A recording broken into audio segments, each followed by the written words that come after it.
Hello everyone, this is my first video and I am going to tell about the OTT platform and architecture behind the OTT platform. So I am taking one of them, which is a Netflix, and his architecture, how it is working. I'm not going in the deep dive of the everything, but I can say that how the each node is connected with other services. For the services and all, I will make a separate video for the each channel for everything for the detailed explanation. So what is OTT? So OTT is a streaming service that deliver the audio, video and other media content directly to the viewer over the internet.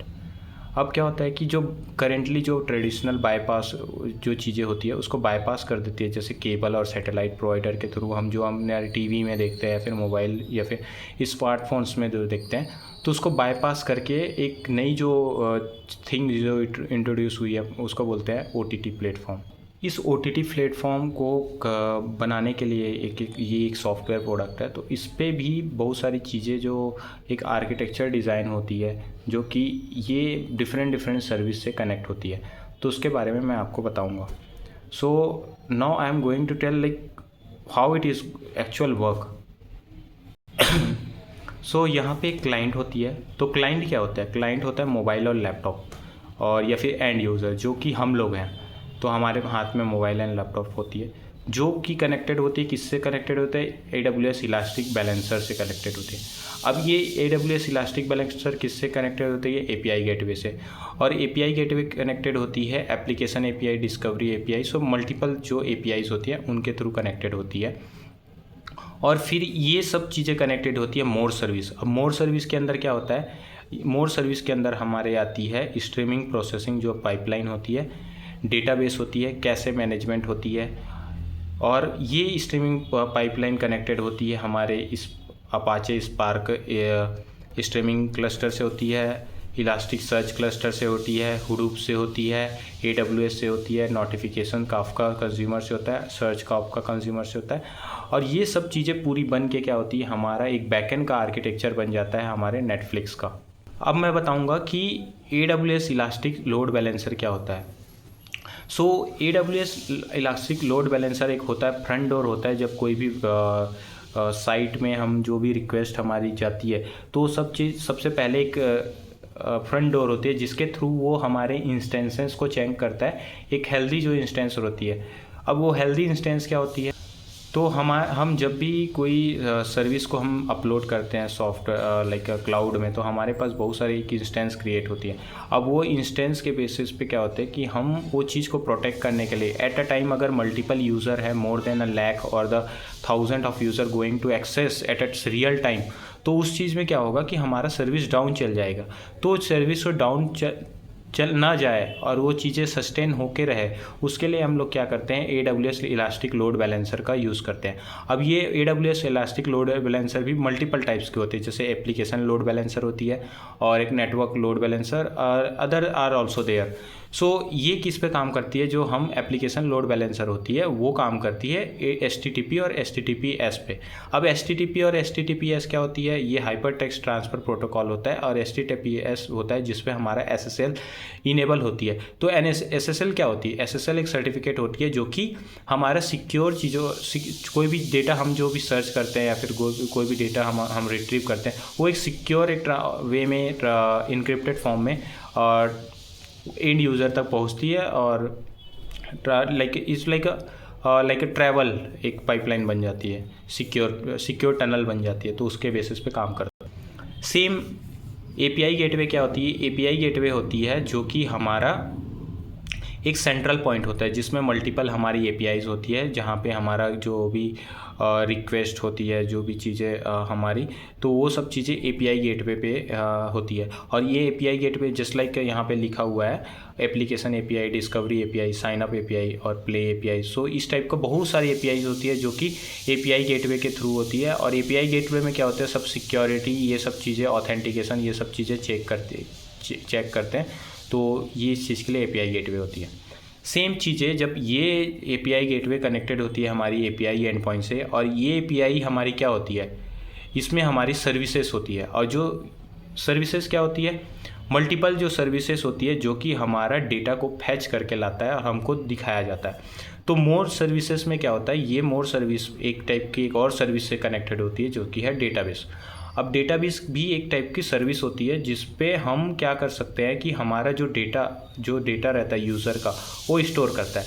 तो एक example की तरह ले लीजिए कि suppose मैं एक प्रमोद और मैं अपना लॉगिन कर रहा हूँ, तो वो लॉगिन करूँगा तो वहाँ पे एक API ट्रिगर होगा। अगर मेरा डेटा वहाँ पे है, सब्सक्रिप्शन है, मैं जो भी मेरा सब्सक्रिप्शन का डेटा है या फिर मेरा पर्सनल डेटा है जो कि मैं नेटफ्लिक्स को दिया हूँ, तो यहाँ पे रहता है और उसके बेसिस पे ये क्या करता है, प्रोसेस करता है आगे चीज़ों को। सेम चीज़ है कैशे मैनेजमेंट। तो कैशे क्या होती है, कैशे मैनेजमेंट क्या होता है, जो कि हमको डेटा को फास्टर टाइम में रिट्रीवल काम करने का होता है। ये किस पे काम करता है, ये रैम के बेसिस पे काम होता है। तो हमारे पास दो टाइप की होती है, एक होता है रीड ओनली मेमोरी होता है और एक होता है रैंडम एक्सेस मेमोरी होता है, तो जो कि रैम पे काम करता है। तो कैसे क्या करता है, जो कि हम जो फ्रीक्वेंटली जो डेटा हम लोग रिट्रीव किए रहते हैं उस डेटा को हमको फास्टर वे में रिट्रीव करने में हेल्प करता है, जो कि कैशे मैनेजमेंट का काम करता है। ठीक है। अब ये मोर सर्विस और भी सर्विसेज से कनेक्टेड रहती है जो कि है स्ट्रीमिंग प्रोसेसिंग पाइपलाइन से। अब स्ट्रीमिंग प्रोसेसिंग पाइपलाइन होती है, ऑटोमेट करता है सिस्टम को, जो कंटिन्यूसली डेटा को इंजेक्ट करने का काम करता है, ट्रांसफॉर्म करने का काम होता है और आउटपुट करने का काम करता है। तो ये 3 स्टेजेस पे होती है। इसके लिए एक सेपरेट जाना पड़ेगा हमको, बट मैं एक बता देता हूँ आपको, एक लाइक अपर लेवल में बता देता हूँ। ये 3 स्टेज में काम करती है। एक होता है इंजेक्ट पे काम करता है, एक होता है प्रोसेस पे काम करता है और एक होता है आउटपुट पे काम करता है। तो इंजेक्ट क्या होता है, डेटा जो कलेक्ट होती है from the source like website और जो भी सेंसर के थ्रू, तो वो कंटिन्यूअस वो स्ट्रीम और इवेंट जो परफॉर्म होती है उसके बेसिस पे इंजेक्ट करती है डेटा को, फिर उस डेटा को प्रोसेस करती है और उस डेटा प्रोसेसिंग डेटा के बाद उसको आउटपुट में शो करती है। अब ये स्ट्रीमिंग प्रोसेसिंग जो पाइपलाइन है इसके साथ और भी मल्टीपल सर्विसेज कनेक्ट होती है।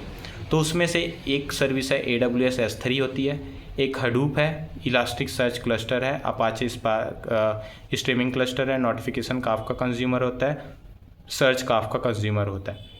अब ये AWS S3 क्या होती है, AWS S3 क्या होती है कि एक S3 का मतलब है ट्रिपल एस का मतलब होता है सिंपल स्टोरेज सर्विस, जो कि AWS एक क्लाउड सर्विस प्रोवाइडर है जो कि हमको ये चीज़ को मेंटेन करने के लिए देता है और जिसके अंदर हमारी फाइल्स वीडियोस सब अपलोड रहती है और ये सिक्योर वे में रहता है और हम any time anywhere we can access it.